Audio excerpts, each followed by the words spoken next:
Pam Bondi thought she could corner Jasmine Crockett with a smug threat disguised as advice. But when Jasmine fired back with silence, steel, and a single sentence, the tables turned and the cameras never looked away. The line wasn't loud. It wasn't shouted or snarled, but it cut anyway. Pam Bondi leaned back in her chair, fingers brushing the edge of her blazer, and smiled like she'd already won.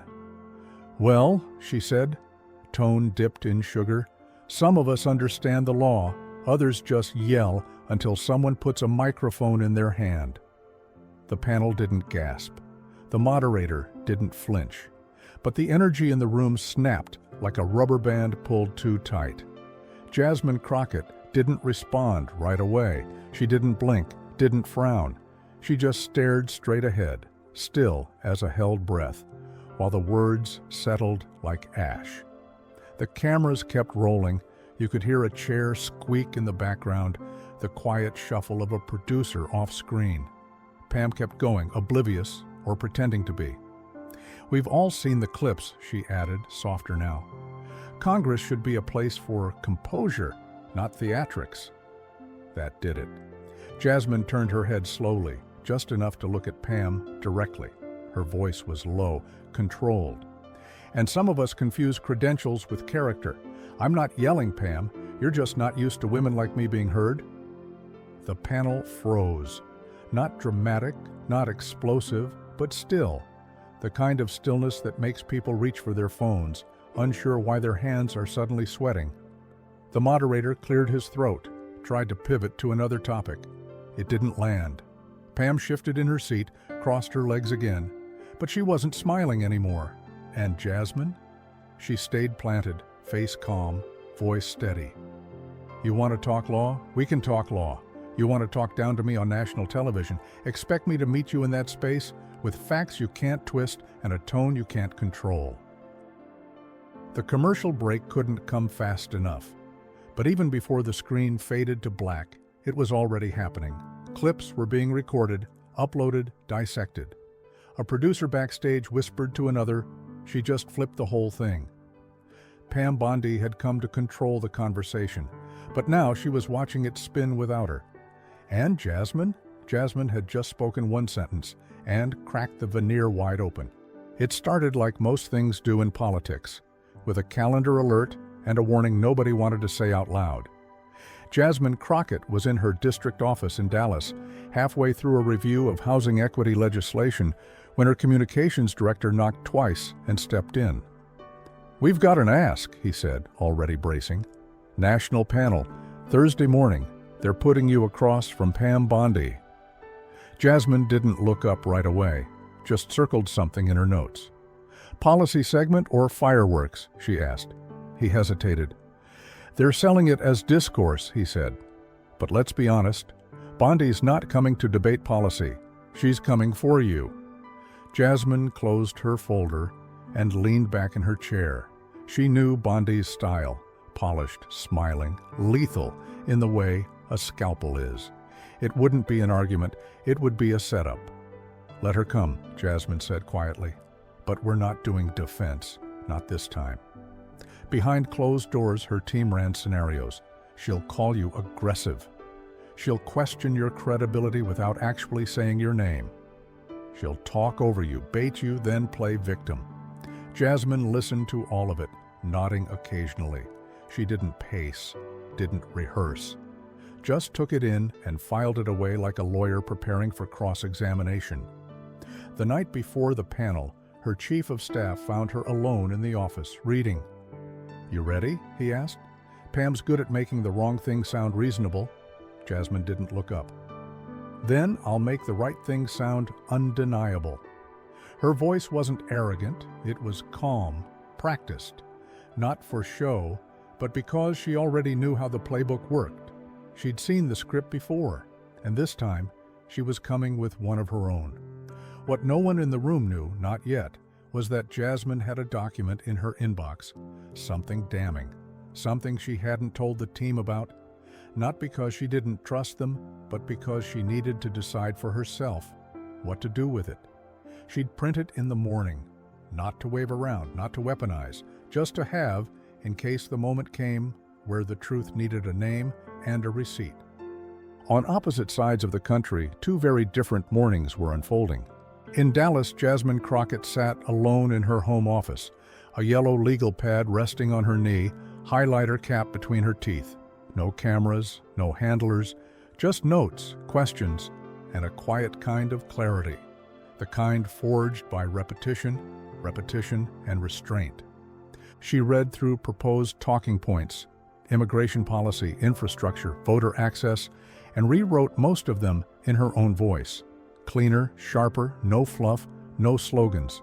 She didn't need to win applause, she needed to be undeniable. At the bottom of her notes, she scribbled a phrase she kept coming back to: "Don't match tone, set it." Meanwhile, 2 time zones east, Pam Bondi was on the 27th floor of a media prep suite in Midtown Manhattan. Her team was larger, louder, swarming. A digital strategist was running side-by-side video playback of previous panels. A comms lead was workshopping retorts. "Lead with calm, pivot to punch," one said. "Call her emotional if she interrupts," said another. Pam didn't argue. She just nodded. She'd been here before. The talking points were less about policy, more about persona. They were preparing for Jasmine, not her positions. Pam stood in front of a ring light, delivering pre-scripted sound bites into a camera for a quick-hit segment. The line she liked best? "Some people perform for cameras. I perform for the Constitution." Nobody in the room asked what that meant. Back in Dallas, Jasmine finished reviewing footage from a town hall the week before, her own. She paused at a moment where she corrected a man who interrupted her twice in 30 seconds. Calm, sharp, but visibly tired. She rewound it, watched her own face, then muted the audio and just watched the silence. "You good?" her assistant called from the hallway. Jasmine nodded without turning around. "Yeah, just making sure I remember what quiet looks like." Pam Bondi's camp was planning fireworks. Jasmine was preparing for the blackout that follows. Because Pam was coming with a strategy, Jasmine was coming with something else.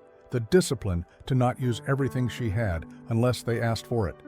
And right now, they were asking. It came in quietly, just after 10:43 a.m. on Tuesday.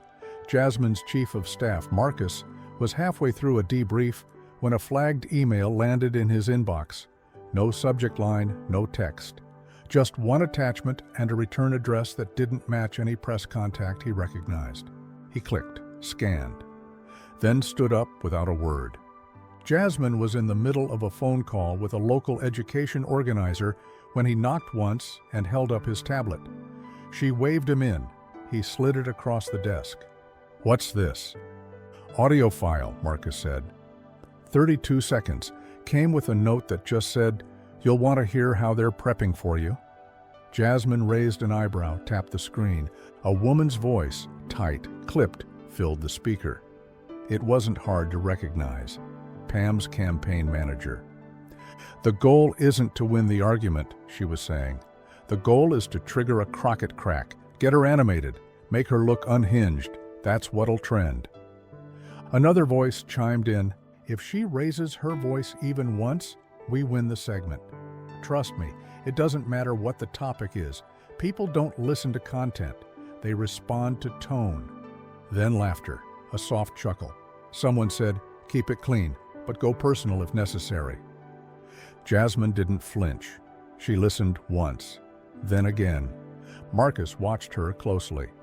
"We don't have to do this panel," he said. "I can pull you. We can leak the audio ourselves. Get ahead of it." Jasmine shook her head.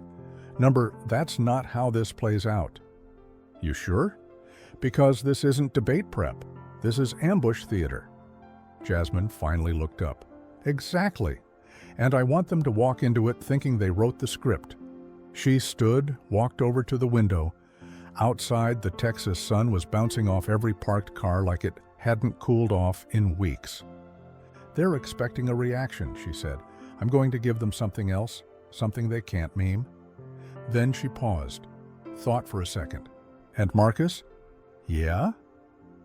"Print that transcript, clean format, 1 page. quiet font. I want it in my folder Thursday morning, just in case they forget I do my homework. He nodded, but he already knew. They weren't ready for that folder, and they definitely weren't ready for her. The studio lights weren't blinding, but they were bright enough to make truth feel like a performance. Jasmine Crockett arrived precisely 9 minutes before the taping, not early enough to overstay in the green room, not late enough to seem flustered. She stepped onto the set with quiet certainty, navy folder under her arm, heels clicking a steady rhythm across the floor. Pam Bondi was already in her chair, hair curled, lip gloss sharp, that same practiced stillness she wore during depositions and primetime hits. She glanced up as Jasmine entered and offered a smile, wide, white, and hollow. "Congresswoman," she said smoothly, the way someone says, "bless your heart," and means none of it. "Pam," Jasmine replied, just as flat.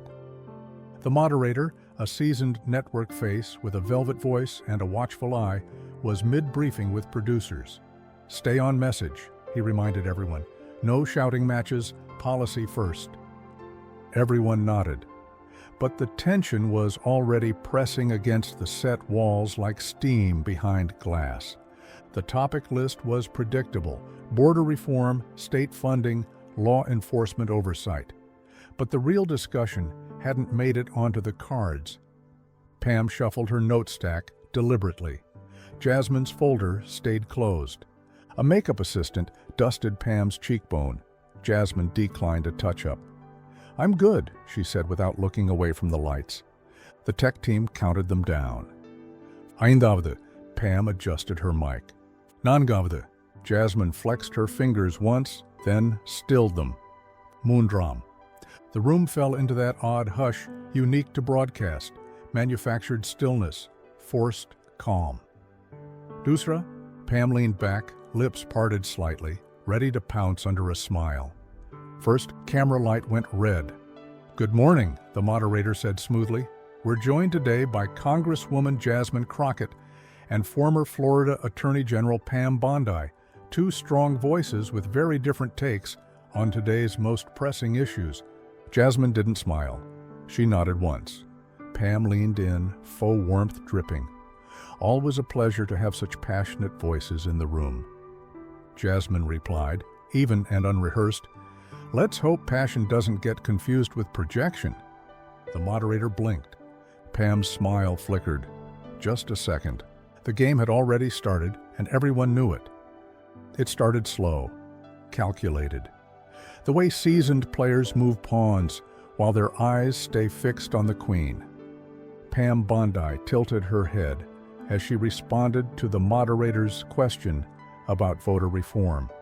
"Look, I respect the institutions," she said, hands steepled, "but what concerns me is when elected officials turn the floor of Congress into a stage, when performance starts to matter more than policy." The audience didn't react, but the temperature in the studio dipped slightly. Jasmine didn't blink. Pam wasn't done. She tapped her note card lightly. "And I think we all know there are voices, loud ones, who thrive off controversy, who play identity over integrity, and unfortunately, it distracts from real solutions." The moderator nodded as if she'd said something profound. He turned to Jasmine. "Congresswoman Crockett, your thoughts?" Jasmine didn't answer immediately. She just looked at Pam, held the silence like a lit fuse. Then, with that same level tone she'd carried all morning, she said, "Sounds like you rehearsed that line pretty hard. Shame it didn't come with receipts." A subtle shift in the control room, a muffled cough from offstage. Pam opened her mouth but didn't respond. Not yet. Instead, she smiled thinly. "I just think there's a difference between serving and self-promoting, that's all." Jasmine folded her hands in her lap. "Good. Then maybe talk to some of your former clients about that." The moderator jumped in, sensing the air tightening. "Let's move on." But the energy had already changed. Pam leaned forward slightly, voice just sharp enough to pierce. "I'm not here to trade insults." "And I'm not here to absorb them," Jasmine said, still calm. "So, let's keep this mutual." Pam sat back, blinking. The audience might not have caught the micro movements, but the crew did. So did the producers. Because Jasmine hadn't raised her voice, she hadn't even lifted her tone, but she was drawing a line, and Pam had just been reminded what it feels like to step on glass, wearing your best smile. It wasn't loud. It didn't need to be. "Be careful, Congresswoman," she said, voice light but eyes locked. "You don't want your record to start following you the way your mouth does." The panel froze. Not a sound, not even a chair shift. It was the kind of sentence that doesn't land with volume, it lands with venom. Pam said it like a warning, but it was meant as a wound. Jasmine didn't blink. The moderator froze mid-pivot, unsure whether to diffuse or redirect. A producer backstage whispered, "Cut to wide, now." Pam leaned back, satisfied. The smile she wore wasn't smug, it was surgical. She thought she'd cornered Jasmine in real time, thought she'd made her flinch. But what she'd really done, without realizing it, was light a match on a dry floor. The silence stretched long enough for everyone to realize this wasn't just a jab, this was personal. There was a sharpness to it, not about politics, not even about policy. It was about putting Jasmine in a box, closing the lid, and daring her to knock. And everyone felt the shift. Pam adjusted her mic, looked toward the host, signaling she was ready to move on. But Jasmine hadn't spoken yet. She didn't need to raise her hand, or clear her throat, or ask for space, because the room was already hers. Jasmine exhaled once, not in frustration, in precision. Then she turned her head, not to the moderator, not to the audience, but directly to Pam. Her voice was calm, controlled, measured like it had been weighed before it was spoken. "You said, 'Be careful, Congresswoman,'" Jasmine began. "Let me return the favor." Pam's smile twitched. "You just tried to make a threat sound like advice," Jasmine said. "And I want everyone watching to hear that for what it is, not clever, not cute, but calculated." The moderator shifted in his seat. "You've built a career dressing up hostility in courtroom polish," Jasmine continued, "but don't think for a second I didn't recognize what that was. That wasn't about my record. That was about your discomfort with how I use my voice." Pam opened her mouth. "I wasn't implying."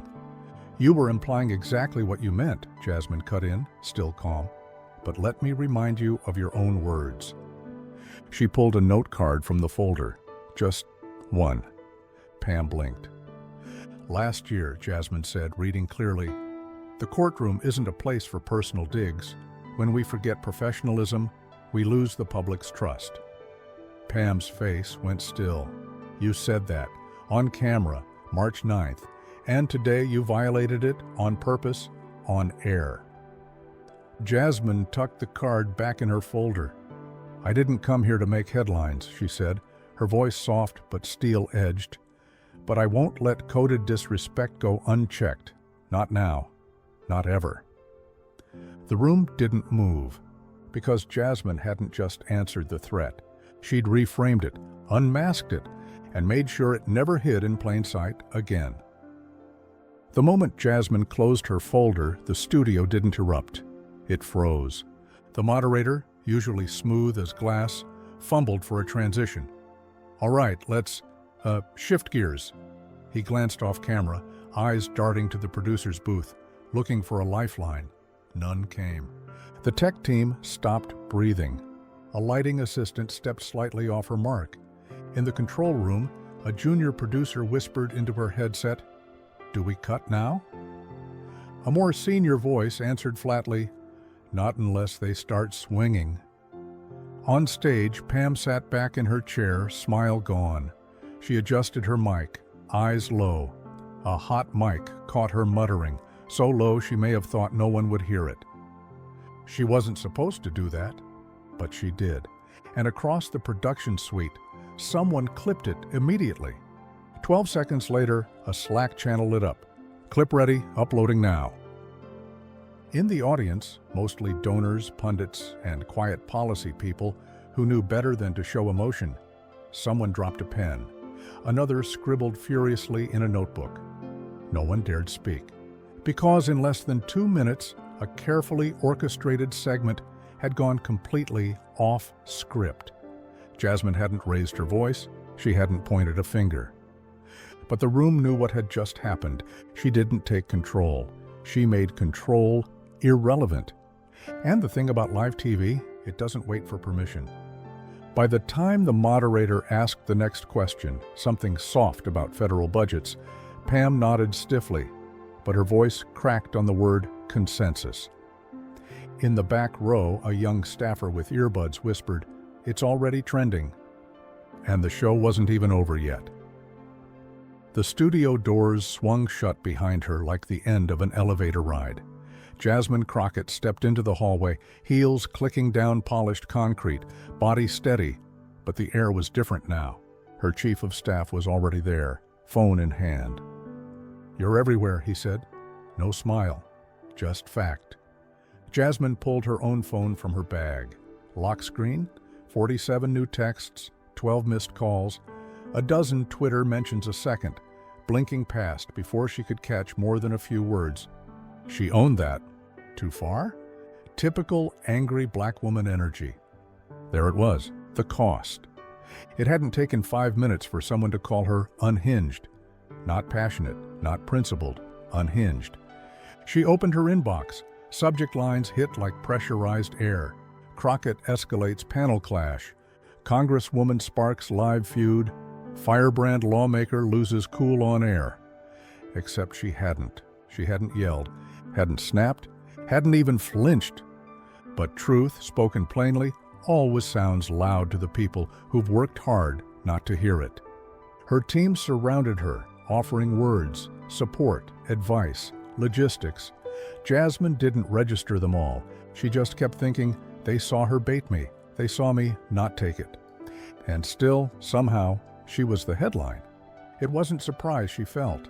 It was recognition, the kind that lives deep in the bones of anyone who's ever been told to smile more while standing their ground. She slipped her phone back into her bag, took a breath, and whispered, more to herself than anyone else. So that's how they want to play it. It wasn't fear, it wasn't doubt, it was a shift. She had brought a folder to a firestorm, and now she was done playing on their terms. Backstage, the lights felt softer, cooler, the kind that lets you pretend the storm outside isn't yours to answer for. Pam Bondi sat in a tall director's chair, one leg crossed over the other, sipping from a condensation-drenched bottle of Evian. Her team crowded around, 3 staffers, 1 strategist, a network liaison checking his phone like it might burn him. "Well," Pam said with a smirk, "she just gave us the soundbite we needed." The staffers chuckled. One muttered, "That coded disrespect line is already a Chiron." Pam nodded, pleased.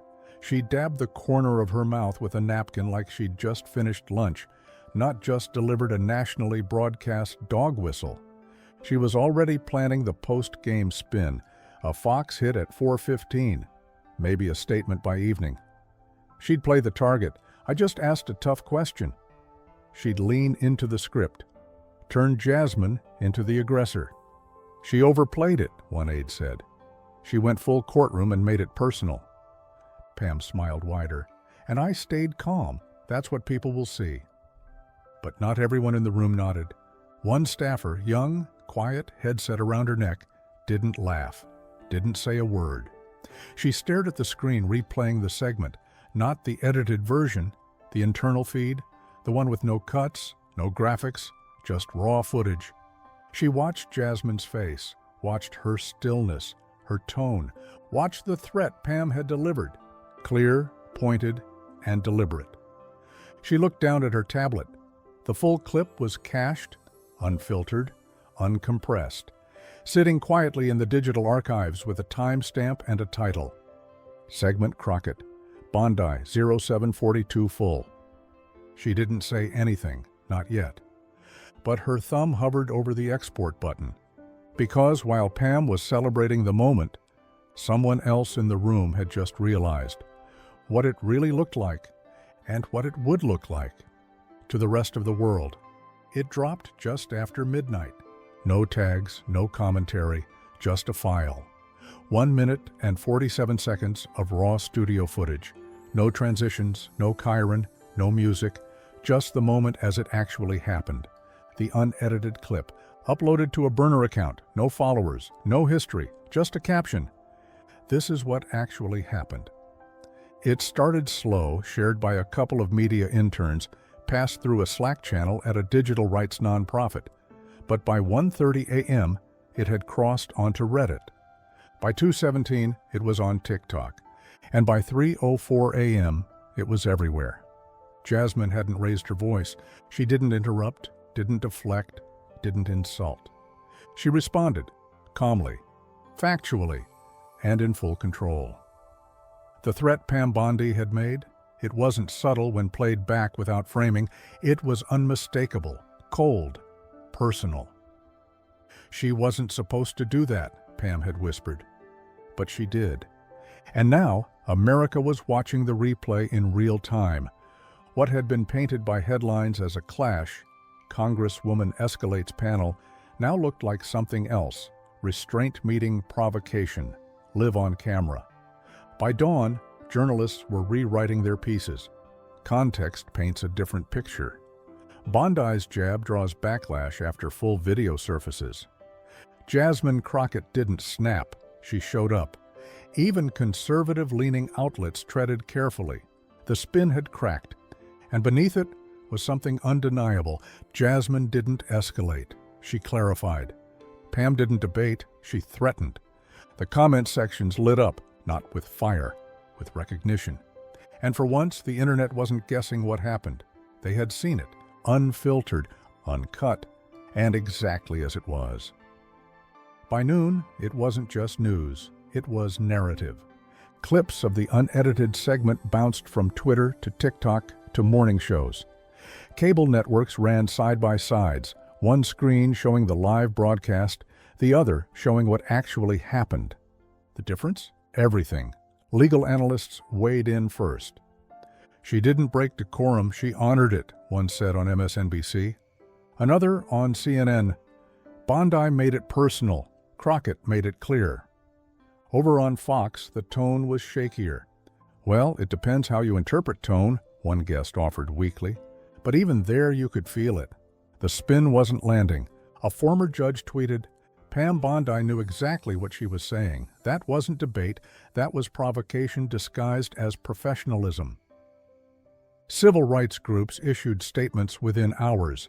The NAACP called the moment a masterclass in composure. Color of Change posted the clip with the caption, Crockett held her ground. The hashtags came fast. Threats aren't debate. We saw wit too. Stay calm. Speak loud. Not trending out of outrage, trending out of recognition. The kind of moment too many people had seen in boardrooms, classrooms, courtrooms, where silence is expected from the ones who've already had to work twice as hard to be heard. The commentariat split, as it always does. Some called it calculated, some called it brave. A few, predictably, called it divisive. But nobody could call it untrue. Even Pam's camp went quiet. No spin. No morning after victory lap. Just a pause that felt more like recoil than strategy. Meanwhile, Jasmine Crockett stayed off the radar. No interviews, no tweets, no exclusive first reaction. She wasn't hiding. She was preparing. And when she did speak, she didn't borrow anyone's mic. She brought her own. It dropped just after 6 p.m. A quiet post. No press release, no retweet from party leadership, just a simple video on Jasmine's official account. iPhone quality, natural light, no music. She sat in her home office, blazer off, sleeves rolled.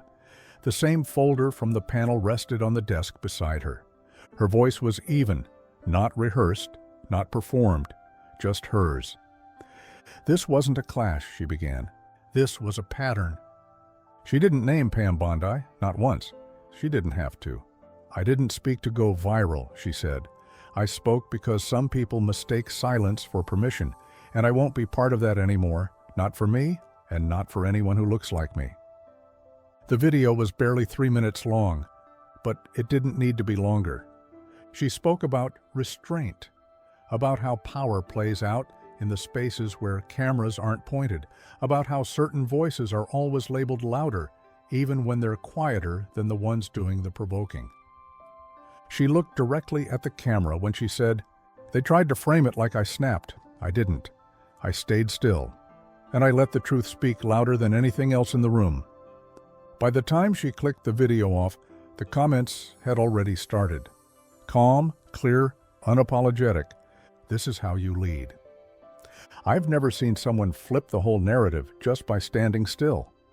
No staged apology, no counterattack, no media circuit, just a woman in her own space, telling the truth on her own terms, and that was what turned a moment into a movement. The next morning, Pam Bondi's team huddled behind locked office doors. The energy was no longer confident. It was scrambled, defensive. What had started as a calculated jab had detonated in reverse. The networks had called, not for bookings, but for explanations. One producer from a major morning show asked flatly, "Did she really say that line? About the mouth?" Another, more blunt, "Is Pam even safe on live panels anymore?" Inside Bondi's camp, the messaging playbook was in pieces. Drafted statements were scrapped and rewritten. Terms like taken out of context and regrettable tone were floated, but none of them stuck. Because context wasn't on their side anymore. The internet had already archived everything. By noon, news outlets were doing what they do best, stacking irony against receipts. A clip from 2022 resurfaced. Pam on a legal ethics panel, saying with poise, "We have a responsibility to maintain civility even when we disagree. The public is watching how we model that behavior." Now it was playing side by side with Jasmine's segment, specifically the threat. "Be careful, Congresswoman. The way your mouth does." The split screen said more than any op-ed ever could. Political strategists began privately advising shows to hold off on future Bondi appearances, not because she was toxic, because she was unstable brand-wise, unreliable. She'd become a liability in pearls. One producer leaked a note from an internal call. She underestimated the room, and worse, she underestimated the camera. The headlines shifted again. Jasmine Crockett held her ground. Pam Bondi crossed the line. Civility versus condescension, the exchange that changed the equation. But Jasmine? She wasn't in front of a camera. She wasn't answering press calls. She was already back in her district, meeting with a group of high school girls about media literacy and public voice. She hadn't demanded a retraction. She hadn't needed one, because the truth had already done the work. And while Bondi tried to salvage her talking points, one line echoed louder than any headline. Pam didn't regret speaking. She regretted being caught in the presence of someone who didn't flinch and didn't fall. When the knife came wrapped in a compliment, the threat had been hers. But the silence that followed, that belonged to Jasmine. This story was intense, but this story on the right-hand side is even more insane.